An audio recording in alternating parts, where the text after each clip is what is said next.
Olá, bem-vindos e bem-vindas novamente. Vamos dar início à nossa jornada? Eu vou compartilhar aqui a minha tela para a gente começar o nosso estudo sobre a Mary Wollstonecraft. Então, esse mini curso, como eu disse, é intitulado Mary Wollstonecraft, a mulher, sua obra e luta pela educação feminina, né? Eu, Alessandra Salum, que vou apresentá-lo para vocês hoje, e vamos dar início à aula 1. A aula 1 vai tratar justamente da gente fazer a apresentação, quem é essa mulher e de onde ela veio, né? Quem são os pais dela, como foi a infância dela. Então, vamos começar por ela, né? Mary Wollstonecraft propriamente dita. Ela foi uma escritora e crítica literária. A carreira dela na área da escrita e da filosofia começa justamente com ela escrevendo para um editor e fazendo traduções, como diz aqui, né, tradutora. Ela pega algumas obras e faz algumas críticas para o Sr. Johnson, que era lá o editor com quem ela foi associada. Ela é considerada uma filósofa feminista devido à robustez e envergadura de suas ideias, à importância de suas obras, apesar de ter sofrido, como eu disse na aula introdutória, algum preconceito ali em sua época. É uma obra importante, é uma obra robusta, com pensamentos muito ligados a questões fundamentais para a filosofia iluminista, como a questão dos direitos políticos, dos direitos civis, né, dos direitos sociais. Então, é importante que a gente fique atento ao quanto mulheres também estavam envolvidas nesse movimento, apesar de serem excluídas, alijadas da cena pública, né, e estarem restritas a um meio muito específico ali dos salões, da vida na sociedade, mas não envolvidas nas questões das decisões políticas. Nós precisamos reconhecer que algumas importantes mulheres como a Catherine Macaulay, com quem ela se comunicou, se correspondeu por cartas, a Olympe de Gouges, que foi guilhotinada na época, ali na Revolução Francesa, a própria Wollstonecraft. Então, assim, houve mulheres ali naquele período que estavam engajadas na luta pela mudança do cenário, principalmente para a condição feminina. Ela produziu textos de cunho jornalístico e literário, né? Então, além de escrever obras literárias, ela produziu obras filosóficas, né? Obras de pensamento e também obras de cunho considerado atualmente como jornalísticas. Ela escreveu um livro sobre a condição moral da nação francesa, que foi praticamente um relato da cena, porque ela estava na França naquele período, ela vivenciou alguns dos horrores da Revolução, ela ouviu relatos, ela colheu depoimentos de pessoas que estavam ali, e então, a partir disso, ela escreveu uma vasta obra, um livro bastante imponente, relatando e permeado ali não só das descrições, mas também das críticas dela em relação ao que estava acontecendo no cenário naquele momento. Ela também estava envolvida não só com os revolucionários que lutavam por liberdade, mas também com as lutas abolicionistas. Em sua obra, ela critica a questão da condição dos escravos negros, né? Porque na época, ali no século XVIII, a escravidão que existia era essa escravidão dos povos africanos. E ela era totalmente contra essa questão e estava ali envolvida nessas lutas também. O que a gente pode perceber é que a Wollstonecraft era uma mulher engajada na luta pela liberdade das pessoas como um todo, né? Ela lutou para defender as minorias e, devido ao seu histórico de vida, desde muito jovem, ela tomou para si essa responsabilidade de defender aqueles que ela considerava mais fracos, oprimidos, mais frágeis e que estavam ali precisando de um suporte. E ela era uma mulher combativa, né? Então, apesar de ter ali a sua docilidade, as suas fantasias, as suas ilusões em relação à vida amorosa, politicamente, socialmente, ela era uma mulher combativa, atuante, presente, e isso se faz notar também no teor de seus textos. Como eu disse aqui, ela era defensora dos direitos femininos, e em todos os seus livros, mesmo naqueles anteriores ao texto da reivindicação dos direitos da mulher, já se nota ali um tom de crítica, como se ela estivesse germinando, amadurecendo esse pensamento que virá a florescer nessa obra que se tornou a obra mais conhecida dela. Vamos conhecer um pouquinho, então, da história, né, da infância da Wollstonecraft. Ela nasceu em 27 de abril de 1759, na Inglaterra. Era uma criança saudável, vigorosa. Ela cresceu ali em meio a cenas campestres, né? A família dela era uma família que se mudava muito de casa, mas durante o início da infância dela, ela morou no campo.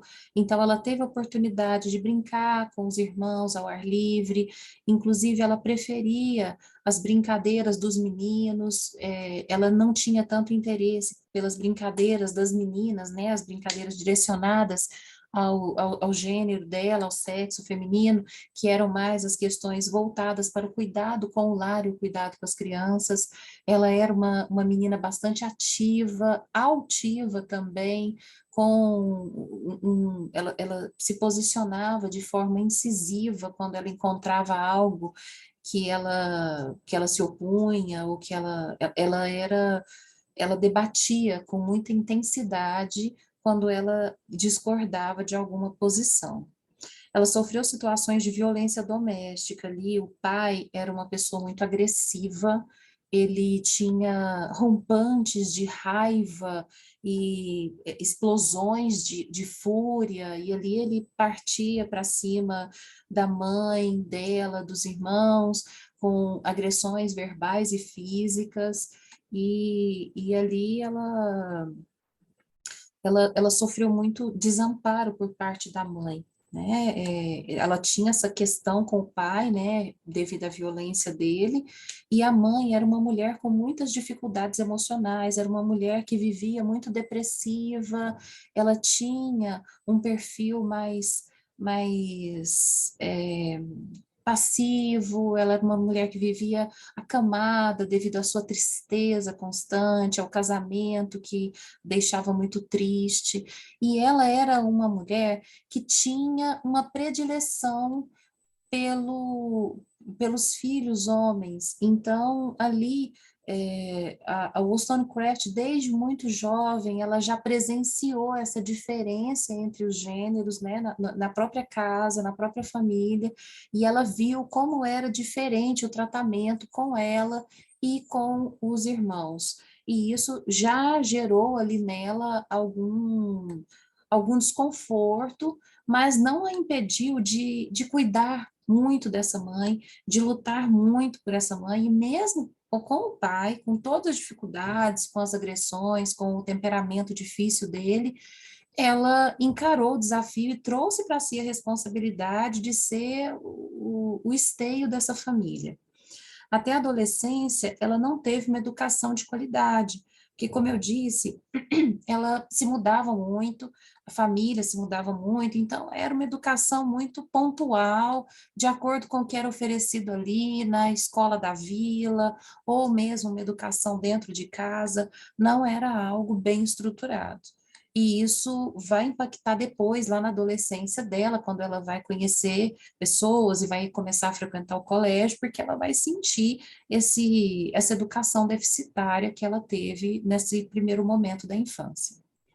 E eu penso que, inclusive, isso é um dos fatores que direcionaram o pensamento dela para concordar com a visão russoniana de que a educação na infância precisa ser priorizada, precisa haver um olhar mais direcionado para essas necessidades infantis e para o desenvolvimento nesse primeiro momento da vida. Em relação ao pai dela, ela é filha de Edward John Wollstonecraft, ele era um homem sem muita inspiração profissional, ele ganhou a herança que recebeu do pai dele, e logo ficou endividado. Ele gastou toda essa herança em projetos que ele começava, projetos comerciais, investimentos, e ele não conseguia dar prosseguimento nisso. Ele não teve uma formação muito aprofundada, então ele não tinha uma carreira propriamente dita. Ele tinha muita ambição, era um homem que queria muito ser rico, ser bem colocado, ter uma vida dentro da sociedade, porém ele não conseguia se instrumentalizar para dar suporte à realização desses anseios. Ele, como eu disse aqui, ele iniciava vários projetos comerciais infrutíferos, e com isso ele pegava empréstimos, ele foi gastando toda a herança que tinha, o pequeno patrimônio que ele herdou do pai, ele consumiu, e isso fazia, inclusive, com que ele motivava essas mudanças constantes, porque ele se endividava em um determinado lugar, ou se desmotivava do negócio que estava sendo infrutífero ali naquele momento, então ele dava prosseguimento para outro projeto. Ele era muito instável emocionalmente, como eu disse, né? Ele era capaz de demonstrar muito afeto em alguns momentos, porém em outros, tanto com a família, né? Com os filhos, com a esposa, quanto com os animais, ele era um homem bruto, rude. Então ele partia para agressões físicas ou emocionais e deixava o clima na casa assim de constante tensão. De forma que muitas vezes Wollstonecraft se sentia muito oprimida, né? E ela chegou num ponto ali mais próximo da adolescência em que ela sentia muito desejo de se libertar desse ambiente, de se libertar dessa família, para poder dar prosseguimento nos projetos pessoais dela. Em relação à mãe, ela era filha de Elizabeth Dixon, da família de Ballyshemon, eu não sei se é assim que fala, no Reino da Irlanda, né, uma família de irlandeses. Ela preferia o filho primogênito, como eu disse, e foi bem rígida com Mary, tendo corrigido isso com os demais filhos. Então, ela foi abrandando um pouco esse comportamento. A Mary realmente, dos filhos, foi a que mais sofreu com esse comportamento da mãe. Ela relata que, o Godwin, na verdade, relata na biografia que ele redigiu, que ela citou eventos em que a mãe a colocava de castigo, sentada, imóvel, durante horas e horas, sem poder trocar uma palavra, sem poder brincar, sem poder fazer tudo aquilo que uma criança gostaria de ter feito. E uma mãe que ela não era tão explosiva quanto o marido, mas que também era bastante rude na forma como ela educou a Mary, né? Ela era rígida, e a Mary relata que a existência dela foi um constante lutar pelas migalhas de atenção dessa mãe. Ela vivia tentando conquistar o carinho, o amor da mãe, e conseguir algum restinho de afeição ali no meio de todo esse processo, ou a mãe estar muito deprimida, ou ela está sofrendo as violências do marido, ou ela está ali dando predileção, né, tendo predileção pelo filho primogênito. A Mary deixou o trabalho, ali, muito jovenzinha, ela conseguiu, na verdade, né, um trabalho como governanta para ajudar as finanças da casa dela, porque, como eu disse, o pai vivia endividado, então ela criou um plano pessoal de juntar um pouquinho de dinheiro para ela conseguir ter a própria independência. Então, parte do dinheiro ela guardava para si, parte ela ajudava em casa, e foi um trabalho, assim, que ela foi muito elogiada, né, depois que ela saiu, porque ela era governanta de uma pessoa com um temperamento bastante difícil, que as pessoas não conseguiam lidar muito bem, que era uma mulher complicada, e ela, como vinha dessa criação muito rígida, ela era uma pessoa muito metódica, muito correta com as coisas que ela produzia, então ela conseguiu conduzir com bastante seriedade esse trabalho, e foi muito elogiada, né, pela senhora que ela cuidava. Infelizmente, ela precisou deixar esse trabalho de governanta para cuidar da mãe, que estava muito doente, e ali ela permaneceu ao lado da mãe, cuidando dela, até a sua morte. Durante o começo ali, o primeiro período em que ela esteve com a mãe, ela conseguiu ter um pouquinho de atenção, mas depois eu penso que a mãe foi acontecendo ali a normalização desse processo e a mãe se acostumou com a presença dela ali novamente, então a mãe já voltou a ficar muito rígida, muito exigente, muito crítica com ela, e isso perdurou até a sua morte.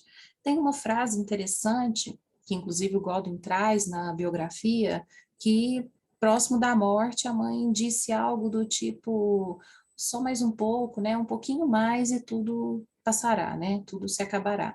E é uma frase que a Wollstonecraft levou consigo e que ficou marcada no pensamento dela, tanto que ela coloca essa frase em algumas de suas obras, né? E é algo que eu realmente ela acreditava, né? Que ela poderia suportar, superar mais um pouquinho e que logo as coisas iam acabar. Então, aqui a gente tem mais ou menos a noção da base do pensamento dela, da base de onde ela veio, e que daqui por diante ela conduziu para uma mudança novamente que o pai teria, e ali ela vai entrar na escola para ter uma educação formal e conhecer algumas pessoas que iam mudar os rumos do destino dela. Então, nós vamos seguir. Eu encontro vocês daqui a pouco na aula 2, tá bom? Muito obrigada pela atenção até aqui. As dúvidas vocês podem colocar aqui nos comentários e a gente se vê logo mais.